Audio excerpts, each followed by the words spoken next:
지난주에 우리가 살펴본 내용은 안식에 대한 것입니다. 안식은 흔히 노동하지 않고 쉬는 거다, 이렇게 이해를 합니다. 유대교의 안식일에서 주님의 날 주일로 이렇게 바뀌었는데, 주일과 안식일도 같은 그런 의미로 이해를 해서 주일날 또 일 안 하고 쉬는 것이 좋다. 그리고 직장 안 나가고 교회에서도 예배 빨리 드리고 집에 가서 푹 쉬는 것이 안식일의 의미에 맞다, 이렇게 이제 이해를 하는 경우들이 많이 있죠. 근데 지난주에 우리가 살펴본 거는 단지 일 안 하는 것, 그것이 안식이 아니다 하는 것이었습니다. 분명히 주의 날은 안식일의 의미가 살아나는 것이 좋습니다. 그것이 이제 초대교회에 안식일을 지키던 유대교의 전통대로 살다가 부활하신 예수님의 그 부활을 기념하는 주의 첫째 날, 그러니까 주일날 예배하고 모여서 함께 예배한 그것이 주일로 이렇게 정착하게 되었죠.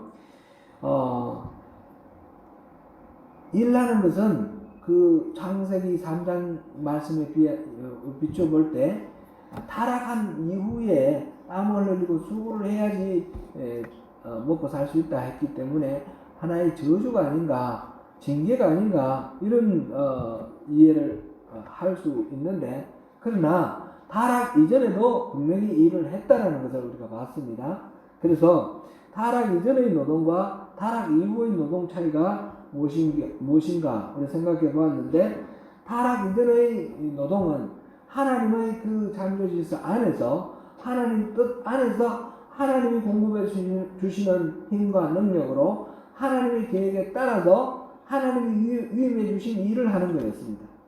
그래서 비록 그것이 똑같이 땀 흘리고 하는 것이었지만 전혀 힘들지 않고 하나님 은혜하는 기쁨으로 드리는 그런 노동이 되었는데, 타락 이후에는 하나님과의 관계가 끊어졌기 때문에 내가 내 힘과 내 능력으로 내 살 길을 찾아가야 하는 그런 일이었기 때문에 고통스럽고 힘든, 같은 노동이지만 이 하나님과의 관계가 있을 때와 없을 때의 차이가 바로 그런 차이가 된다는 것을 우리가 보았고요.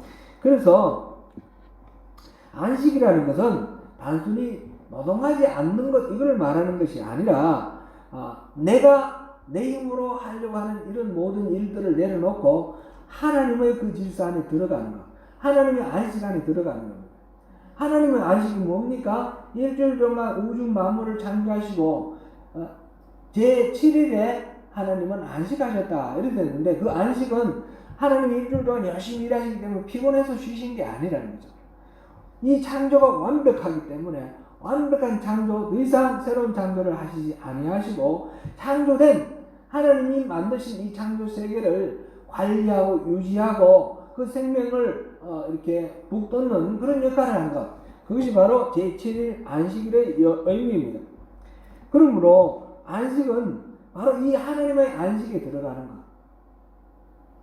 안식은 노는 것이 아니고 하나님의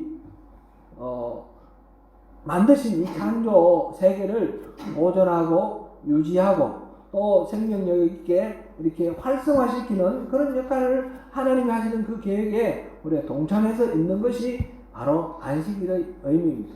그래서 안식일은 그냥 아무 일도 안 하고 쉬는 것이 아니라 하나님을 찬양하며 생명을 살리는 그런 일을 하는 것이 안식일의 참된 의미다, 그랬습니다. 예수님 당시에 이 유대인들이 그냥 하나님이 쉬라고 하신 그 말씀을 오해를 해가지고 아무것도 안 하고 그냥 노는 거라고 생각하고 있다는 것을 깨우치기 위해서 의도적으로 안식일날 일을 많이 하셨습니다. 안식일날 그 38년 된 병자 베데스다 그 연못가에서 있는 그 병자를 일으킨 것도 안식일이었고, 오그라진 사람 18년 동안 오그라져 있는 그 여인을 펴지게 만들어서 병자를 낫게 한 것도 안식일이고, 눈먼 자를 눈뜨게 한 것도 안식일이에요. 안식일날 수많은 사람들의 병을 고쳐주셨습니다. 사람들 보는 앞에서. 그래서 그 유대인들과 제사장 바리새인들, 인사 서기관들이 예수님을 그거 가지고 고발을 하고, 나중에 이제 예수님이 십자가 지신 중요한 이유가 거기에도 있는 것입니다. 예수님은 왜 그렇게 하셨습니까? 안식일의 의미를 바로 알아라는 거죠. 안식의 의미. 우리에게 주어진 것은 안식의 약속입니다. 안식의 약속인데 지금 그리스도가 이 여호수아와 함께 가나안 땅에 들어온 이 사람들이 안식을 누렸다면 다윗이 다시 오늘날 이 마음을 완고하게 하지 마라, 안식에 들어갈 수 없다, 이렇게 말할 리가 없다. 이 말씀을 이 히브리서 기자가 말하면서 이렇게 잘못 왜곡되어서 안식의 약속은 받았지만 누리지 못하는 이 사람들에게 진짜 안식을 누릴 수 있도록 해주신 분이 바로 예수님이시다. 그 예수님 안에서 우리가 참된 안식을 누릴 수 있다. 이게 이제 지난번에 우리가 살펴본 4장의 내용입니다. 이런 안식과 연결돼서 하나님의 말씀에 대해서 오늘 함께 살펴봅니다. 이 약속받은 안식이 성취되는 것은 결국은 하나님의 말씀을 우리가 바로 이해하고 그 말씀대로 살 때에 가능하다 하는 것이죠. 하나님의 말씀, 이건 하나님이 직접 선포하시는 말씀도 물론 포함되어 있지만 하나님이 주신 어떤 말씀을 받아가지고 이걸 전하는 말씀도 있고 이 하나님 말씀이라고 표현되어 있어요. 성경에는. 그러니까 바울 사도가 전하는 말, 그건 바울의 말이 아니라 하나님 말씀 이렇게 되어 있어요. 그래서 성경을 우리가 말할 때 히브리서 이거를 저자 이렇게 말을 하기도 하지만 히브리서 저자라고 말하지 않고 히브리서 기자 이렇게 말을 합니다. 바울 사도가 기록한 많은 성경 그들을 예를 들어서 로마서 저자가 바울이다 이렇게 그렇게 말하기도 합니다만은 더 많은 경우에는 로마서의 기자가 바울이다 이렇게 말합니다. 그 말의 의미는 기록은 바울이 했지만 이 말씀은 결국 하나님 주신 말씀이다. 성령의 감동으로 이루어진 성경이다. 그런 의미입니다. 그래서 기자, 기록한 사람, 저자는 지은 사람이죠. 지은 사람이 아니라 기록한 사람이다. 이렇게 이해를 합니다. 그래서 하나님의 말씀이라고 할 때는 반드시 하나님이 어떤 방식으로 우리에게 들려주시는 그런 말씀만 말하는 것이 아니라 우리가 서로 나누는 그 중에 하나의 뜻이 담긴 말씀도 포함하는 겁니다. 히브리서 13장 7절을 한번 보겠습니다. 우리 뒤쪽에 히브리서 13장 7절 같이 한번 읽어봅니다. 시작. 하나님의 말씀을 너희에게 일러주고 너희를 인도하던 자들을 생각하며 그들의 행실의 결말을 주의하여 보고 그들의 믿음을 본받으라. 여기서 하나님의 말씀을 너희에게 전해준 사람은 누구일까요? 사도들이고 교사들이고 선생님들이죠. 그들의 입에서 나온 말이 하나님의 말이다라고 말을 하는 거예요. 그러니까 하나님의 말씀이라고 할 때는 하나님 말씀이라고 할 때는 직접 하나님이 하신 말씀만이 아니라 그것도 포함하고 그 다음에 우리가 서로 하나님을 대신해서 서로 전하는 하나님의 뜻, 하나님의 메시지 그것도 포함합니다. 그래서 우리 오늘 본문 히브리서 4장 12절에서 하나님의 말씀은 살아있고 활력이 있어 이렇게 말할 때 하나님의 말씀은 바로 하나님의 말씀을 서로 전하고 권하는 이 말씀들이에요.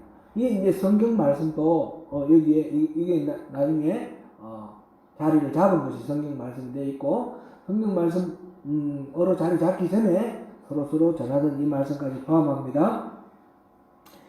그래서 하나님의 말씀은 어떤 것인가 오늘 우리 생각해 볼 텐데 여기서 훌륭한 말씀이다. 좋은 말씀이다. 그냥 도덕적이고 귀하고 아름다운 말씀이다. 이런 정도의 이야기가 아니라는 겁니다. 하나님 말씀은 첫 번째로 뭐라고 그랬는가 하면 첫 번째로 뭐라고 했습니까? 특징을 살아있고 하나님 말씀은 살아있다는 겁니다. 이 책에 기록되어 있는 문자로서 그냥 죽어있는 문자 또는 2000년 전에 이런 일이 있었더라 하는 역사적 기록 이것이 아니라 하나님 말씀은 살아있다는 것입니다. 현재 이것을 읽고 있는 우리가 이 말씀을 읽을 때 이 하나님 말씀은 살아있다라는 것입니다. 이사야서 55장 10절에서 11절 말씀 한번 보겠습니다. 같이 읽습니다. 시작. 이는 비와 눈이 하늘로부터 내려서 그리로 되돌아가지 아니하고 땅을 적셔서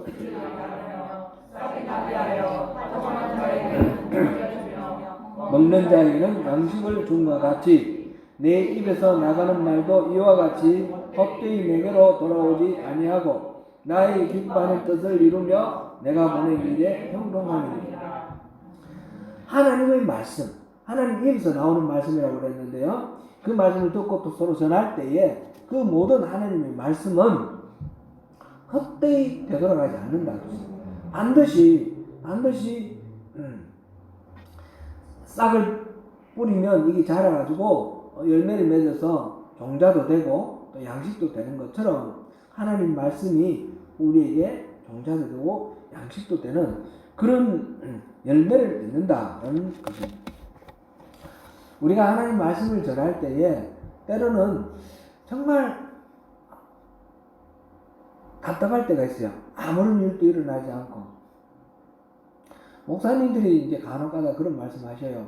설교를 뭐 10년을 하고 20년을 했는데 별로 변화가 없다고. 사실은 변화가 없는 게 아닌데 엄청나게 막 변화하는데 눈에 잘 안 보이니까 그런 말씀을 하시는데 그게 무슨 이야기입니까? 하나님 말씀이 능력이 없다는 뜻인가요? 그러면 잘못된 이해죠. 하나님이 계시해 주시는 하나님의 말씀에는 생명의 능력이 있습니다. 살아 있습니다. 그 살아 있기 때문에 반드시 적절한 조건이 되면 이것이 자라고 싹을 틔우고 자라고 열매를 맺게 되어 있습니다. 한 10년 전에 제가 이제 저걸 찾아봤더니 12년 전에 2007년 제가 미리 말씀을 안 드렸는데 정인호 집사님 유튜브에서 한번 찾아봐 주세요. 투탕카멘의 완두콩 투탕카멘의 완두콩 여기 찾아가지고 사진 여기 그림 한번 올려봐 주세요. 우리 조국 대한민국 그 광릉에 가면 국립수목원이 있어요. 거기에서 투탕카멘의 완두콩 5알을 이집트에서 입수를 해가지고 그거를 이제 싹을 틔웠어요. 투탕카멘은 BC 1300년 정도에 살던 이집트의 왕입니다. 그 피라미드를 발굴해서 그 안에서 완두콩 씨앗을 발견을 한 거예요. 그럼 지금으로 따져보면 3300년 전이에요. 이 완두콩이 이게 싹이 날까 안 날까 막 그랬는데 이 우리나라 국립수목원에서 이거 싹을 틔웠어요. 그래가지고 열매를 쭉쭉 많이 맺었습니다. 그 사진이 인터넷에 나와 있더라고요. 그 사진도. 투탕카멘 왕의 이 완두콩 3300년 동안 이 그냥 그대로 있었어요. 돌멩이 같이 그대로 있었어요. 죽었습니까? 안 죽었어요. 여기 살아있었어요. 또 어떤 그 집터에서 벽시를 발견했어요. 벽시. 1만 년 된 벽시. 그것도 싹을 틔우려고 그랬는데 틔웠는지 안 틔웠는지 그거는 제가 확인을 못했습니다. 아마 틔웠을 거예요. 그것도. 이게 탄소가 돼가지고 완전히 탄화되지 않고 그대로 남아있는 씨앗이 있는 거예요. 그대로 남아있는 씨앗, 이거는 그 안에는 생명이 있으면 반드시 싹을 틔울 수 있습니다. 투탕카멘의 완두콩 그림 찾으시면 저는 넘어가겠습니다만은 그림을 올려주십시오. 하나님의 말씀을 우리가 볼 때 아무런 소용없고 공간 메아리 같이 여기 나왔네요. 투탕카멘 완두콩 꽃이 있고 위에 완두콩이 매달려 있어요. 보통 우리가 아는 완두콩은 초록색이에요. 연두색, 초록색. 근데 저 콩은 싹을 틔워서 보니까 자주 색깔이에요. 자주 색깔. 이 열매가 이게 자주 색깔이에요. 자주 색깔.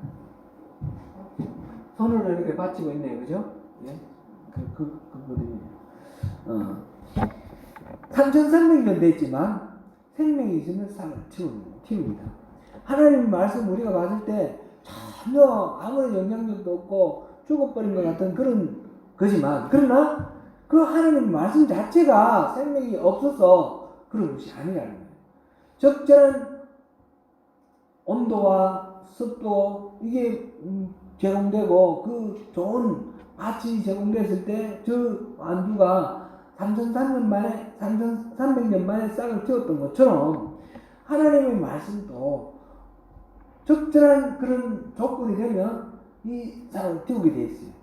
이게 만약 하나님 말씀을 들었는데 내게 아무런 변화가 없고 하나님 말씀 그냥 아무 영향력이 없다 그러면 그거는 하나님 말씀이 잘못된 게 아니라 내가 지금 하나님 말씀을 싹을 틔울 조건이 안 돼 있다는 거예요.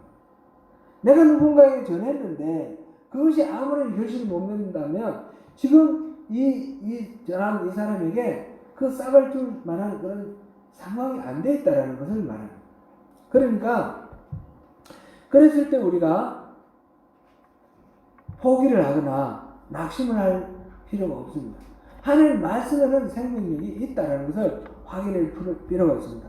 베드로전서 1장 23절 말씀 보겠습니다. 같이 읽습니다. 시작. 너희가 거듭난 것은 썩어질 씨로 된 것이 아니요 썩지 아니할 씨로 된 것이니 살아있고 항상 있는 하나님의 말씀으로 되었느니라. 우리가 거듭난 것, 본어게인, 리버스, 이거는 위로부터 생명을 받은 겁니다. 이 땅의 그 육신의 생명 플러스 하나님이 성령으로 우리에게 주신 이 생명은 썩어질 씨가 아니라 하나님 말씀으로부터 주어졌다 그랬어요. 하나님 말씀 그러니까 절대 썩지 않는 씨라는 얘기죠. 그래서 생명을 갖고 있는 그런 씨앗이라는 말씀이죠. 우리가 거듭나서 이렇게 하나님의 생명을 누리게 되는 것은 그 하나님 말씀의 그 생명력이 있기 때문에 그렇습니다. 뿐만 아니라 그 하나님 말씀은 우리를 단지 살아있기만 할 뿐만 아니라 거듭나게 할 뿐만 아니라 또 성숙하고 자라게 그렇게도 합니다. 베드로전서 2장 2절 말씀입니다. 같이 읽습니다. 갓난 아기들 같이 순전하고 신령한 것을 사모하라. 이는 그로 말미암아 너희로 구원에 이르도록 자라게 하려 함이라. 여기서 순전하고 신령한 젖을 사모하라 그랬는데 이 사모해야 할 순전하고 신령한 젖이 무엇입니까? 바로 하나님의 말씀을 말합니다. 하나님의 말씀을 우리가 사모하고 그것을 공급받으면 하나님 말씀의 영양분이 우리를 자라게 한다는 것입니다. 구원에 이르도록 자라게 하는 그런 영양분이 된다. 영적인 영양분이 된다는 것입니다. 하나님의 말씀을 들을 때나 전할 때 우리가 바로 이 부분을 주의 깊게 살펴야 됩니다. 내가 들을 때나 전할 때 하나님 말씀이 생명의 싹을 틔우고 자라는가, 아무 변화가 없는가, 그거를 우리가 주의 깊게 살피고 아무런 변화가 없다면 여기에 뭔가 문제가 있는 것이고 조건이 안 갖춰진 것입니다. 내가 말씀을 듣는데 내게 아무런 열매를 못 맺었다면 내 자신을 바라보고 나를 이제 점검을 해야 되는 것이죠. 그래서 바로 싹을 틔우고 열매를 맺을 수 있도록 내가 그 하나님 말씀에 반응하고 순종하고 그렇게 나갈 때에 이것이 우리가 여기서 앞서 말씀 우리가 나눈 그 약속된 안식 그거를 누릴 수가 있습니다. 그렇지 않고 내가 말씀을 듣고 아무렇지 않고 변화가 있든 없든 상관없으면 그 안식에는 우리가 이룰 수가 없다는 것입니다. 그 안식에 이룰 수 있는 방법은 바로 이 말씀이라는 겁니다. 하나님의 말씀. 때로는 반응이 더디고 효과가 없다고 느끼더라도 말씀의 문제가 아니라 바로 이 말씀을 싹 틔우는 조건의 문제, 나의 문제고 내가 씨를 뿌리는 이 토양의 문제라는 것을 생각하면서 이걸 가꾸고 다듬고 그래서 싹을 틔우도록 해야 합니다. 그 다음에 우리가 또 생각해야 될 것은 두 번째로 하나님의 말씀은 살아있고 그 다음에 활력이 있어. 그렇습니다. 활력이라는 말은 그전에는 운동력이 있어 이렇게 표현을 했는데 이거는 이 헬란 말로 에네르게스입니다. 에네르게스 이거는 요즘 영어로 무슨 말이 되는지 알겠죠? 에너지가 됐습니다. 에너지. 바로 힘, 에너지, 능력, 파워 이것이 됐습니다. 하나님의 말씀은 바로 능력이 있다는 것입니다. 영혼을 구원하는 능력이 있습니다. 로마서 1장 16절 함께 보겠습니다. 내가 복음을 부끄러워하지 아니하노니 이 복음은 모든 믿는 자에게 구원을 주시는 하나님의 능력이 됨이라. 먼저는 유대인에게요 그리고 헬라인에게라. 앞서 그 생명이 있다는 말 리버스 본어게인 거듭남의 생명이 있다는 말하고 비슷하지만 그거는 생명 자체가 있는 것이고 이거는 이걸 살리는 능력이 있다는 초점 맞춰서 우리가 살펴본 하나님의 말씀입니다. 그렇게 복음은 믿는 자에게 구원을 받게 하는 그런 능력이 있습니다. 또 이 믿는 자는 그러기 위해서 회개하게 하는 능력이 있습니다. 우리 죄를 깨닫고 죄를 돌이킬 수 있는 그런 능력이 바로 이 하나님의 말씀 안에 있습니다. 어거스틴 있죠? 어거스틴, 아우구스티누스. 어거스틴이 300년대 사람이죠? 300년대 사람인가요? 300년대에서 400년 이렇게 사람인데 이 사람이 마니교의 제2인자가 됐어요. 마니교라는 그 종교 집단의 넘버 2가 된 거예요. 그래가지고 어머니 모니카는 이 아들이 예수를 믿고 이렇게 돌아오도록 그렇게 기도를 하는데 이 아들이 자기 마음대로 사는 거예요. 그렇게 자기가 이제 스스로 말할 때 방탕하게 하나님을 대적하고 살았다 그랬는데 이 사람이 어느 날 밀라노에 있는 어떤 집에 정원에서 이렇게 누워서 낮잠을 자고 있었어요. 낮잠을 자고 있었는데 아이들이 막 떠드는 소리가 들리는 거예요. 근데 집어들어라, 읽어라 이런 소리가 들리는 거예요. 보니까 애들 노는 게 안 보여요. 애들 노는 게 안 보이는데 그런 소리가 들리니까 이게 무슨 소리일까? 그리고 두리번두리번 하고 있는데 성경이 있는 거예요. 성경책이 있어가지고 그 성경책 이 성경책이 있네. 그리고 집어서 펴서 읽었는데 그게 바로 로마서 13절에서 14절 말씀 그때 눈에 확 들어왔어요. 그게 우리 같이 한번 읽어보겠습니다. 낮에와 같이 단정히 행하고 방탕하거나 술 취하지 말며 엄란하거나 호색하지 말며 다투거나 시기하지 말고 오직 주 예수 그리스도로 옷 입고 정욕을 위하여 육신의 일을 도모하지 말라.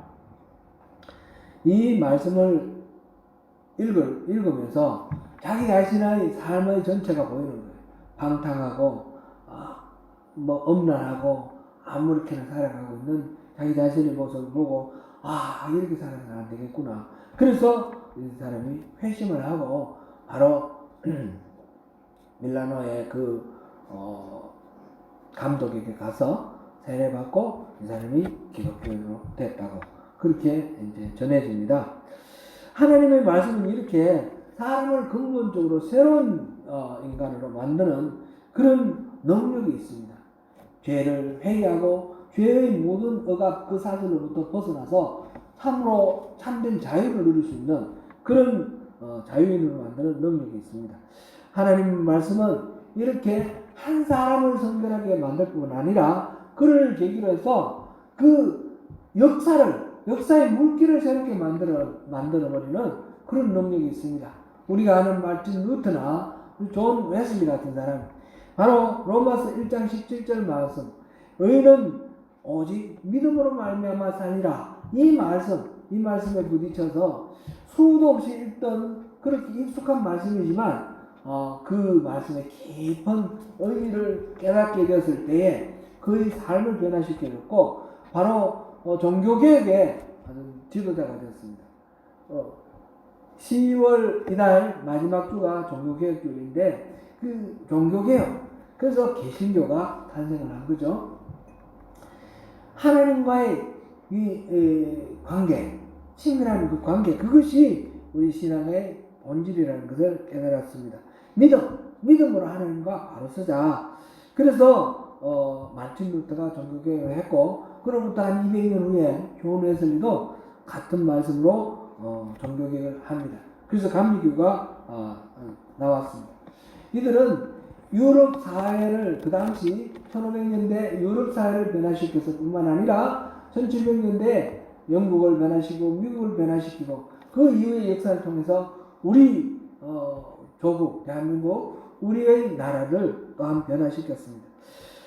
그런 능력이 바로 하나님 말씀에서 나왔다는 것을 우리가 확인할 수 있습니다. 하나님 말씀은 이렇게 살아있고 활력이 있을 뿐만 아니라 좌우의 날선 어떤 금보다도 예리해서 우리의 혼과 영과 관절과 골수를 찔러 쪼개기까지 한다 그랬습니다. 그리고 우리 생각과 뜻을 판단한다 이랬습니다. 그래서 우리 이 영과 혼과 관절과 골수, 이거는 우리 인간을 만드는 어떤 네 가지 부품이다 이런 뜻은 아니에요. 우리 내면, 우리 인간을 만드는 우리 내면의 모든 것들, 숨겨져 있는 모든 것들 다 드러낸다. 그 하나님의 말씀을 콕 찔러서 어디도 숨어있지 않게 우리 내면 속에 있는 고통이나 아픔이나 거짓이나 악독한 생각이나 미혹된 마음이나 이런 모든 것들을 다 하나님 말씀이 건드리셔서 이것을 드러내주고 판단하게 해주신다. 그런 말씀입니다. 하나님의 말씀은 그렇습니다. 12절 13절 다시 한번 오늘 본문인데 읽어보겠습니다. 시작. 하나님의 말씀은 살아있고 활력이 있어 좌의 날선 어떤 분보다도 예리하여 혼과 영과 및 관절과 골수를 찔러 쪼개기까지 합니다.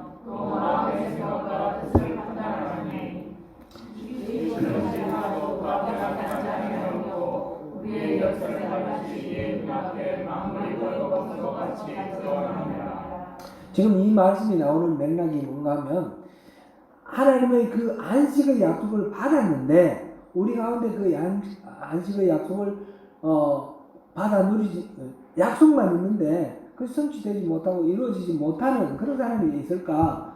그 염려가 된다. 그 말씀 속에서 그 다음에 출애굽한 이집트에서 출애굽한 이스라엘 백성들이 어떻게 안식을 잃어버렸는지, 안식을 누리지 못했는지 그 이야기를 하면서 그 뒤에 나온 이야기가 바로 이 하나님의 말씀 이야기입니다. 하나님의 말씀은 바로 우리 내면을 깊이 찔러서 우리 안에 하나님의 안식에 가지 못하게 만드는 모든 요소들을 드러낸다는 것입니다. 사탄은 거짓의 악입니다. 끊임없이 우리를 속입니다. 엉뚱한 길로 인도합니다. 반면에 하나님은 진리의 하나님이십니다. 하나님이 하시는 일은 사단에 의해서 속아 넘어가 있는 우리에게 실상이 뭔가, 진실이 뭔가 이걸 계속해서 보여주시는 것입니다. 죄의 유혹으로 말미암아 마음이 완고하게 되어 있는 우리의 마음을 이거를 들여다보고 그래서 그 유혹과 그 속임 당한 그것을 일깨워 주시고 거기서 벗어날 수 있도록 하시는 것이 바로 하나님의 말씀입니다. 우리가 하나님의 말씀을 정직하게 대하고 믿음으로 받아들이면 그 말씀은 우리를 진실하고 거룩하게 만드실 것이고 우리가 그 말씀을 듣고도 마음으로 믿음으로 반응하지 아니하고 우리가 아무렇게만 대하면 그러면 하나님의 말씀은 우리를 변화시키지 아니하십니다.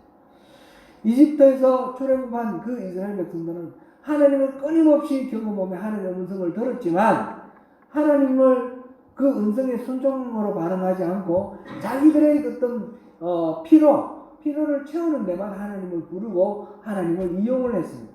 자기 중심적으로 그렇게 이용을 해서 결국 하나님은 계속해서 노가 격동해지고 화가 계속해서 쌓여나가는 것입니다. 그래서 하나님의 안식으로는 들어갈 수 없었습니다. 시편 103편 7절을 우리 한번 보겠습니다.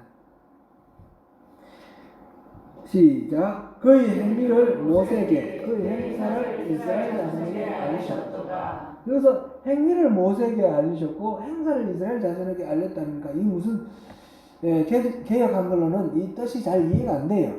영어 성경 한번 봅니다. He made known his ways to Moses, his deed to the people of Israel. 모세에게는 그의 길을 보여주었고 이스라엘 사람들에게는 그의 행동을 deed, 행동을 하나님의 행동을 보여주셨다는 거예요. 기적을 보여주셨다는 겁니다. 이스라엘 백성들에게는 수많은 기적을 보여주셨고 모세에게는 그 기적 배후에 있는 하나님의 그 방법, way, 그걸 보여주셨어요. 이거는 이제 세 번역인데 세 번역은 더 분명하게 그 뜻을 알 수 있습니다. 한번 읽어봅니다. 같이 읽습니다. 시작. 모세에게 주님의 뜻을 알려주셨고 이스라엘 자손에게 주님의 행적들을 알려주셨다. 하나님이 알려주시지 않아서 몰랐을까요? 하나님 알려주셨는데 못 알았을까요? 하나님이 말씀하시는 비밀은 시크릿가 아니고 미스터리라고 했습니다. 하나님이 감춰서 안 보여줘서 모르는 것이 아니라 하나님은 보여주셨는데 본론 들을 귀가 없어서 못 알아챘다는 거죠. 모세는 그것을 알아챘고 이스라엘 사람들은 못 알아챘는 겁니다. 하나님은 그 기적을 통해서 하나님의 뜻을 끊임없이 말씀하셨습니다. 나는 이것을 원한다. 독수리 날개로 업어 어디로 데려간다고요? 자기에게로, 하나님 자신에게로. 그게 하나님의 소원이라고 하나님은 말씀하셨어요. 그런데 이스라엘 사람들은 끊임없이 요구하는 것이 무엇입니까? 하나님 자신입니까? 아니면 자기가 먹는 음식이나 또는 그런 것들입니까? 자기의 편리입니까? 이스라엘 사람들은 끊임없는 자기의 요구들, 그거를 말했습니다. 그러면서 점점 더 자기 욕심이 강해지고 하나님이 채워주면 채워줄수록 더더욱 강해지고 마음은 미혹되어서 완고해졌다고 했습니다. 껍질이 딱딱해지고 그래서 점점 자기 중심적인 생각으로 흘러가는 거예요. 그래서 그들은 하나님의 안식을 누리지 못했습니다. 우리가 하나님 나라의 백성으로서 우리가 기억해야 될 것. 우리가 누구입니까? 지난주 우리가 이 앞으로 제가 이렇게 부르겠습니다. 여러분들도 이렇게 부르시기 바랍니다. 알려드렸는데 우리가 서로 어떻게 불러야 되죠? 함께 하늘의 부르심을 받은 거룩한 형제자매 여러분. 우리는 이만저만한 존재들이 아니에요. 하늘의 부르심을 하나님께서 특별히 우리를 점찍어서 우리를 불러주신 그런 존재들이에요. 그죠? 맞죠? 아니신 분 혹시 있어요? 저는 아니에요. 그런 분 없으시죠? 함께 하늘의 부르심을 받은 거룩한 형제자매 여러분.